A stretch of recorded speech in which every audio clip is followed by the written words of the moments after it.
packing for Thailand. Jason is making a phone call to his cousin Amy. Hello.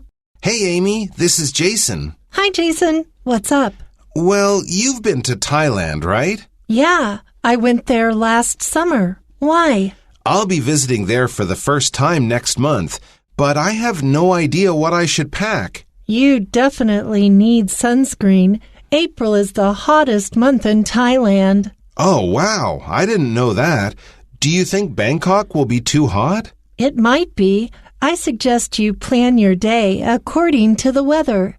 Try to stay indoors during the hottest time of day and go sightseeing outdoors when the sun isn't as intense. That's a good idea. What kind of clothing did you wear when you went? I mostly wore items made of cotton. As long as what you wear is breathable, you should be comfortable. I'm sure I can find some clothes in a shopping mall there if I need any more, right? Yeah, of course. You'll be able to find everything you need there.